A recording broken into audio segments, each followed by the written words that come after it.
নমস্কাৰ টাইমেটলৈ স্বাগতম জনাইছো আৰু লৈ আহিছো এটা গুৰুত্বপূৰ্ণ খবৰ উচ্ছেদক লৈ ৰাজ্য চৰকাৰ কঠোৰ হৈছে মুখ্যমন্ত্ৰী ডক্টৰ হিমন্ত বিশ্ব শৰ্মাই স্পষ্টকৈ কৈছিল কোনো কাৰণত স্থগিত নহয় উচ্ছেদ অভিযান আৰু কালি সামাজিক মাধ্যম যোগে গোৱালপাৰাত উচ্ছেদ চলিব বুলি মন্তব্য কৰিছিল আৰু বৰ্তমান সময়ত মুখ্যমন্ত্ৰীৰ ঘোষণাৰ পিছতে হাহাকাৰ লাগিছে বেদখলকাৰী দহিকতাৰ একাংশ বেদখলকাৰী পলাইছে তালিটোপোলা বান্ধি পলাইছে বেদখলকৃত স্থানৰ পৰা আৰু এই খণ্ডৰ লৈ আহিছো সবিশেষ জনাইছো ডাঙৰ খবৰ টাইম এট বিগ ব্ৰেকিং উচ্ছেদক লৈ মুখ্যমন্ত্ৰীৰ ঘোষণাৰ পিছতে খালী হ'ল দহিকতাৰ ভূমি মুখ্যমন্ত্ৰীয়ে ঘোষণা কৰিছে আৰু ঘোষণাৰ পিছতে খালী কৰিছে বেদখলকাৰীয়ে ঘৰ সংৰক্ষিত বনাঞ্চলৰ ভূমি বেদখল কৰিছিল একাংশ পৰিয়ালে আৰু তেওঁলোকে বৰ্তমান ঘৰ খালী কৰিছে বুলডোজাৰ চলাৰ পূৰ্বে তেওঁলোক ঘৰ খালী কৰিছে তালিটোপোলা বান্ধিছে তালিটোপোলা বান্ধি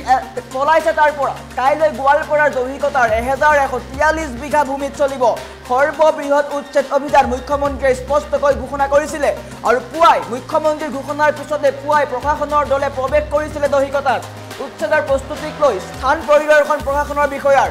স্থান পৰিদৰ্শন কৰিছিলে আৰু তাৰ পিছতে হাহাকাৰ লাগিছে বেদখলকাৰী প্ৰশাসনৰ দল দেখি বুকু কপি উঠিছে হাহাকাৰ লাগিছে তালিটোপোলা বান্ধি ঘৰ এৰিছে একেদিনাই খালী কৰিছে বেদখলকৃত ভূমি ইমান দিনে দখল কৰি আহিছিলে চৰকাৰী ভূমি আৰু চৰকাৰ কঠোৰ হোৱাৰ পিছতে তেওঁলোকৰ হাহাকাৰ লাগিছে দৃশ্যাংশ দেখুৱাই আছো এনেকৈ ঘৰ ভাঙি তেওঁলোক আঁতৰি গৈছে তালিটোপোলা বান্ধি ট্ৰেক্টৰত বস্তু বাহিনী উঠাই তেওঁলোক আঁতৰি গৈছে এতিয়া প্ৰশ্ন হৈছে তেওঁলোক ক'ৰ পৰা আহিছিলে যদি তেওঁলোক বেদখলকাৰী তেন্তে তেওঁলোক ক'ৰ পৰা আহিছিলে তেওঁলোকৰ ঘৰ ক'ত সাহস পায় এনেকৈ বৰ্তমানো কিন্তু একাংশ লোকে চৰকাৰী ভূমি দখল কৰি আছে মুখ্যমন্ত্ৰীয়ে স্পষ্টকৈ কৈছিলে যিসকলে চৰকাৰী ভূমি দখল কৰি আছে তেওঁলোক আঁতৰি যাওক কিন্তু বৰ্তমান সময়তো একাংশ লোকে চৰকাৰী ভূমি দখল কৰি আছে আৰু দহিকতাৰ দৃশ্যাংশ দেখুৱাই আছো কাইলৈ দহিকতাত চলিব সৰ্ববৃহৎ উচ্ছেদ অভিযান 1143 বিঘা ভূমিত চলিব এই উচ্ছেদ অভিযান আৰু মুখ্যমন্ত্ৰীৰ ঘোষণাৰ পিছতে হাহাকাৰ লাগিছে বেদখলকাৰীৰ তালিটোপোলা বান্ধি সকলো পলাইছে মুখ্যমন্ত্ৰীয়ে স্পষ্টকৈ মন্তব্য কৰিছিলে কোনো কাৰণত ৰাজ্যত স্থগিত নহয় উচ্ছেদ অভিযান উচ্ছেদ 2.0 আৰম্ভ হৈছে আৰু কালিৰ দিনটোত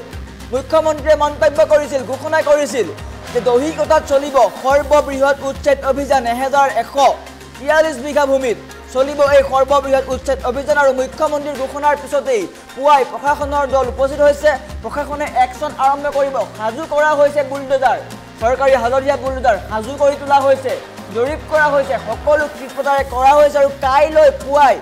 চলিব বুলডোজাৰৰ কোপ পুৱা পাতিতে তেওঁলোকে শুনিব বুলডোজাৰৰ শব্দ আৰু পুনৰ গোৱালপাৰা কপি উঠিব বুলডোজাৰৰ শব্দত মুখ্যমন্ত্ৰীৰ মন্তব্যৰ পিছতে এওঁলোক পলাইছে একাংশ বেদখলকাৰী বৰ্তমান পলাই পত্ৰং দিছে এওঁলোকে ইমান দিনে চৰকাৰী ভূমি দখল কৰি আহিছিলে চৰকাৰী ভূমিত থাকি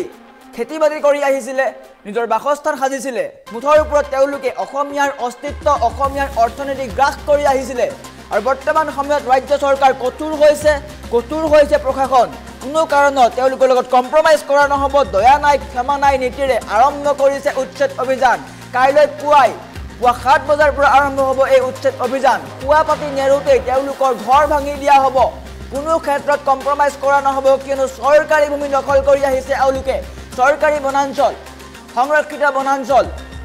পিজিআৰ এইবিলাক ভূমি তেওঁলোকে দখল কৰি আহিছিল আৰু দীৰ্ঘদিন ধৰি মুখ্যমন্ত্ৰীয়ে কৈ আহিছে যে বৰ্তমান সময়ত যিসকল লোকে চৰকাৰী ভূমি দখল কৰি আছে তেওঁলোক আঁতৰি যাওক কিন্তু তেওঁলোক বৰ্তমানো আঁতৰা নহয় একাংশ এতিয়াও চৰকাৰী ভূমি দখল কৰি আছে যাৰ ফলত অসমীয়াৰ অস্তিত্ব বৰ্তমানো কিন্তু বিপদত বুলি উল্লেখ কৰিছে মুখ্যমন্ত্ৰীয়ে আৰু কালিৰ ফেচবুক লাইভ যোগে মুখ্যমন্ত্ৰীয়ে স্পষ্টকৈ কৈছিল যে গোৱালপাৰাৰ দহিকতাত চলিব সৰ্ববৃহৎ উচ্ছেদ অভিযান 1143 বিঘা ভূমিত চলিব এই উচ্ছেদ অভিযান আৰু প্ৰশাসনে আৰম্ভ কৰিছে এই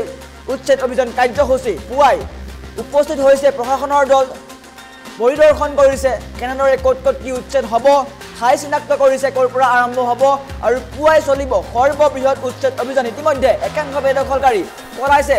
তালিটোপোলা বান্ধি তেওঁলোক পলাইছে কিয়নো ইমান দিনে তেওঁলোকে খাই আছিলে চৰকাৰী ভূমিত ভাগ এতিয়া আৰু নহ'ব মুখ্যমন্ত্ৰীয়ে স্পষ্টকৈ কৈছে কোনো ক্ষেত্ৰত কম্প্ৰমাইজ কৰা নহ'ব অসমীয়াৰ অস্তিত্ব এওঁলোকে ধ্বংস কৰিছে অসমীয়াৰ বৈচিত্ৰ্য এওঁলোকে ধ্বংস কৰিছে আৰু বৰ্তমান সময়ত কঠোৰ হৈছে ৰাজ্য চৰকাৰ কঠোৰ হৈছে প্ৰশাসন আৰু মুখ্যমন্ত্ৰীয়ে মন্তব্য কৰাৰ পিছতেই বৰ্তমান সময়ত এওঁলোক পলাইছে যদি মন্তব্য আছে মন্তব্য দিয়াৰ চেষ্টা কৰিম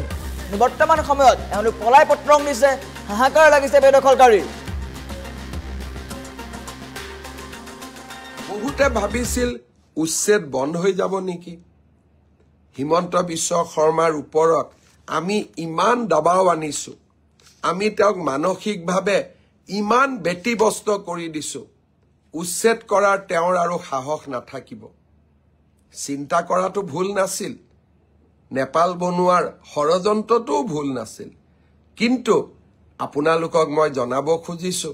যে আপোনালোকক মই সন্তুষ্ট কৰিব নোৱাৰিলো। অহা 9 আৰু 10 তাৰিখে গোৱালপাৰা জিলাৰ দহিকটা বনাঞ্চলত উচ্ছেদ অভিযান আৰম্ভ হ'ব। 1000 বিঘা বনভূমি আমি উচ্ছেদ কৰিম আৰু আমি অসমবাসী ৰাইজৰ বন সম্পদ ৰক্ষাৰ যুদ্ধখন 17 বছৰ ধৰি আহিছো। আগতে গম পোৱা নাছিল খুৰা? আগতে আমি গম পোৱা নাছিলো। কেতিয়াৰ পৰা গম পালে এইটো? এইটো গম পালো মানে যেতিয়া মানে হাইসলা ভাঙিল, হাইসলা নোটিচ দিল, তাৰপিছত পাইকান নোটিচ দিল, তাৰপিছত তাৰ বহুদিন পিছতে ইয়াতে মানে কলে যে ৰাক্ষসনীৰ পিছত এইবাৰ লিষ্টত আহিল দহিঘাটা মানে বন অঞ্চল। আসলতে আমার ইয়াতে আমি জনা হিসাবে দহিঘাটা নহয়, এইটো আসলতে হল দশভূজা। আমার এইফালে এলপি স্কুল আছে গারোপাড়া, আমার এইফালে এলপি স্কুল আছে সোনাপুর, আৰু এইফালে স্কুল এলপি স্কুল আছে বাটিপাড়া। এইফালে আমাৰ ল'ৰা ছোৱালী আছে, কাগজ পাতি আছে আমাৰ ল'ৰা ছোৱালী বিলাকৰ। ক'ৰ পৰা আহিছিল খুৰা? আমি আহিছো চৰৰ পৰা। কিমান বছৰ হ'ল ইয়াতে? কিমান বছৰ হ'ল ইয়াতে ঘৰ বনা? ঘৰ বনা 16-17 বছৰ মান হ'ল। আগতে গম পোৱা নাছিল এইটো? আগতে গম পোৱা নাছিলো, আমি 17 বছৰ ধৰি আহিছো। আগতে গম পোৱা নাছিল খুৰা? আগতে আমি গম পোৱা নাছিলো। কেতিয়াৰ পৰা গম পালে এইটো? এইটো গম পালো মানে যেতিয়া মানে হাইসলা ভাঙিল, হাইসলা নোটিচ দিল, তাৰপিছত পাইকান নোটিচ দিল, তাৰপিছত তাৰ বহুদিন পিছতে ইয়াতে মানে কলে যে ৰাক্ষসনীৰ পিছত এইবাৰ লিষ্টত আহিল দহিঘাটা মানে বন অঞ্চল। আসলতে আমার ইয়াতে আমি জনা হিসাবে দহিঘাটা নহয়, এইটো আসলতে হল দশভূজা। আমার এইফালে এলপি স্কুল আছে গারোপাড়া,